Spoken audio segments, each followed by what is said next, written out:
আসসালামু আলাইকুম। অবিরাম বাংলার সংবাদে সবাইকে স্বাগত জানাচ্ছি। আমি নাইম ফাথম মুবিন। শুরুতেই বিআরবি কেবলস সংবাদ শিরোনাম। ১৫ বছর ধরে চালিয়ে যাওয়া ফেসিবাদের মহারানী শেখ হাসিনাকে নিরাপদ স্থানে সকল সুযোগ করে দেয় শেখ পরিবারের জামাই জেনারেল ওয়াকার উজ্জামান। এদেশের গণতন্ত্রকামী মানুষ এবং মহান আত্মত্যাগী বলিয়ান সংগ্রামী দেশবাসীর সাথে বিশ্বাসঘাতকতা করেছে।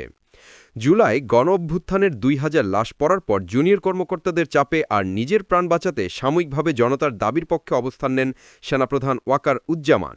যদিও অনেকটা নিশ্চিতভাবে জানা যায় সেদিন ওয়াকার জনতার দাবির পক্ষে না দাঁড়ালে জনতা তাকেও শেষ করে দিত। ব্যাপারটি বুঝতে পেরে শেখ হাসিনাকে পালিয়ে যেতে বলে। এর জন্য অনেকের কাছে ওয়াকার হিরো হলেও ভেতরে ভেতরে ভয়ঙ্কর ষড়যন্ত্রে লিপ্ত সেনাপ্রধান। প্রশ্ন হচ্ছে, তাহলে কি সেনাপ্রধান ওয়াকারকে অপসারণ করা জরুরি? এছাড়াও জেনারেল ওয়াকারের 10টি অপকর্ম সম্পর্কে আলোচনা করব আমাদের এই ভিডিওতে। চলুন একে একে দেখে নেওয়া যাক ওয়াকারের কুকর্মগুলো। এতক্ষণ শুনছিলেন সংবাদ শিরোনাম, এখন জানিয়ে দিব বিস্তারিত। নাম্বার ১, হাসিনাকে সেফ এক্সিট দেয়া। জেনারেল ওয়াকারের সবচেয়ে বড় অপকর্ম হচ্ছে স্বৈরাচার হাসিনাকে দেশ থেকে সাহায্য করা।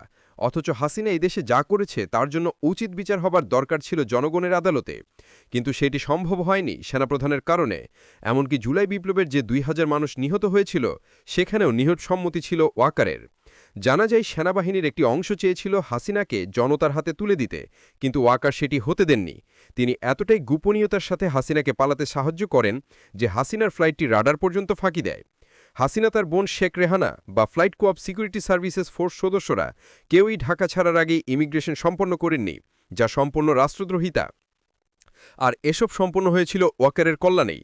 নাম্বার ২, হাসিনার ৬৫০ জন দর্শককে ক্যান্টনমেন্টে আশ্রয় দিয়া।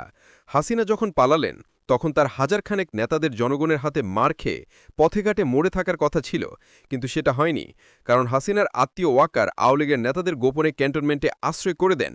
সেখানে তারা মাসখানেক অবস্থান নেই, এরপর ওয়াকার নিজের প্রচেষ্টায় তাদেরকে ভালাতে পালিয়ে যেতে সাহায্য করে। একটি ঘটনার কথা বলা যাক। ৫ আগস্ট ইতিহাসের এক ভিন্নমাত্রার ঘটনা ঘটেছিল সংসদ ভবনে। ওই দিন সাবেক স্পিকার শিরিন শারমিন চৌধুরীর ডেপুটি স্পিকার শামসুল হক টুকু, সাবেক আইসিটি প্রতিমন্ত্রী জুনায়েদ আহমেদ পলক, সাবেক হুইপ ইকবালুর রহিম ও নাজমা আক্তার প্রায় ১২.৫ ঘণ্টায় সংসদ ভবনে বঙ্কারে আত্মগোপনে ছিলেন।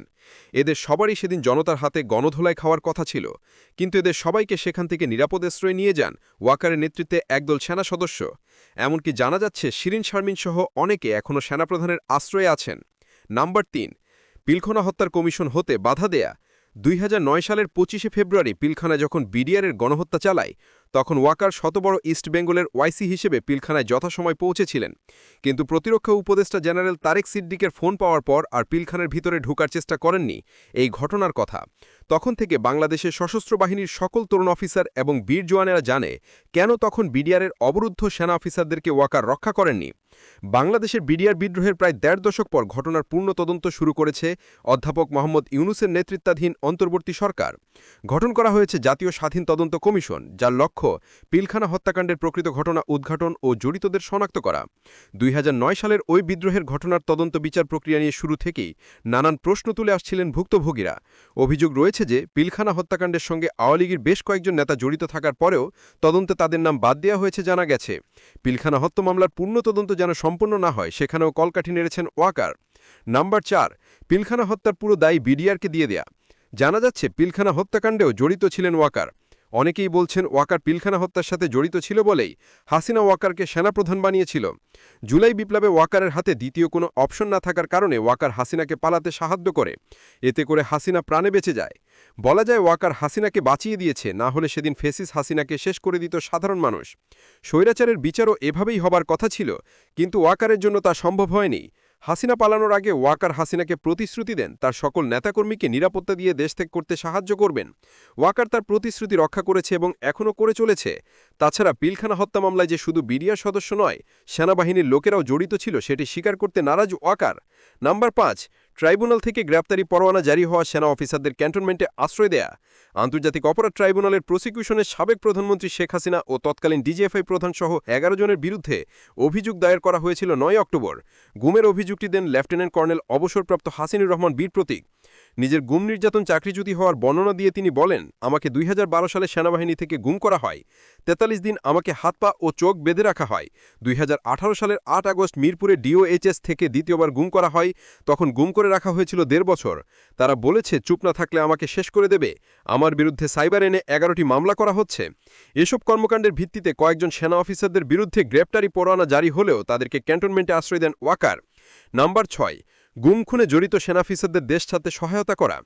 স্বৈরাচার শেখ হাসিনার সময় পরিকল্পিত হত্যাকাণ্ড, গুম, সামরিক বাহিনীর মেধাবী অফিসার সদস্যদের উদ্দেশ্যপ্রণোদিত সামরিক আদালতের মাধ্যমে দোষী সাব্যস্ত করে বিনা পেনশনে চাকরিচ্যুত করা হয়। একই সাথে হাসিনার সহযোগী হয়ে গুম খুনে জড়িত lieutenant colonel Mamun Khaled, lieutenant colonel সাইব বেঞ্চির হারুন মনিরলদের দেশে পালিয়ে যেতে সাহায্য করার পেছনে ওয়াকারের হাত আছে বলে মনে করা হয়। নাম্বার 7, প্রধান উপদেষ্টাকে মেনে নিতে না পারা। স্থানীয় সরকার পল্লী উন্নয়ন ও সমবায় মন্ত্রণালয়ের উপদেষ্টা আসিফ মাহমুদ সজীব ভুইয়া বলেছেন, সেনাপ্রধান জেনারেল ওয়াকার উজ্জামান বুকে পাথর চাপা দিয়ে ড ইউনূসকে প্রধান উপদেষ্টা করার সিদ্ধান্ত মেনে নিয়েছিলেন। ড ইউনূসকে প্রধান উপদেষ্টা বানানোর প্রস্তাবও ওয়াকার বলেছিলেন, ড ইউনূস কেন অন্য কোনো ব্যক্তি নয়? ড ইউনূসের নামে মামলা আছে, তিনি একজন কনভিক্টেড ব্যক্তি। একজন কনভিক্টেড ব্যক্তি কিভাবে একটা দেশের প্রধান উপদেষ্টা হতে পারেন? বাংলাদেশে 30 থেকে 40% ব্যক্তি আওয়ামী লীগ সাপোর্ট করে। এই 30 থেকে 40% ব্যক্তির বিরুদ্ধে একটি ব্যক্তিকে প্রধান উপদেষ্টা করা উচিত হবে। সেনাপ্রধান অনেক তর্ক বিতর্কের শেষে সমন্বয়কদের বলেছিলেন যে আমি বুকে পাথর চাপা দিয়ে এই সিদ্ধান্তটা মেনে নিচ্ছি। সেনাপ্রধান ড ইউনূসকে মেনে নিতে পারেননি, তারা আরও অনেক আলাম পাওয়া যাচ্ছে। তাছাড়া প্রধান উপদেষ্টার নাম ধরে ডাকার মতো শিষ্ট দেখেছেন। সরকারকে পাশ কাটিয়ে সেনাবাহিনী থেকে জাতিসংঘের দাবির বিরুদ্ধে স্টেটমেন্ট ছেড়ে এলাকার মুখভাবে এলাকা কোনোভাবে হাসিনার দুর্নাম মেনে নিতে পারেন না। জাতিসংঘ যখন দাবি করল বাংলাদেশে জেনোসাইড হয়, তখন তা মেনে নিতে না পেরে সরকারকে পাশ কাটিয়ে সেনাবাহিনী থেকে জাতিসংঘের দাবির বিরুদ্ধে স্টেটমেন্ট ছেড়ে আলামত ধ্বংস করেন বাকার। বাংলাদেশের ইতিহাসের কলঙ্কজনক অধ্যায় হচ্ছে আয়নাঘর। আয়নাঘর ছিল নির্যাতন ও গুমের কেন্দ্র। সেখানে রাজনৈতিক বিরোধীদের বন্দী রাখা হতো বছরের পর বছর। ছোট আলুহীন কোঠাগুলো ছিল এমনভাবে তৈরি যে বন্দীরা বাইরের দুনিয়ার সম্পর্কে কিছুই জানতে পারত না। খাঁচার বাইরের জগৎ থেকে পুরো আলাদা। কোথাও আছেন, দিনের কোন সময় পার করছেন জানার সুযোগ নেই। সবচেয়ে বিপজ্জনক এলাকা পরিদর্শন করতে ইউনূসকে বাধা দেয় ওয়াকার এবং সব আলামত ধ্বংস করার পর বুকে পাথর চাপাতে হয়।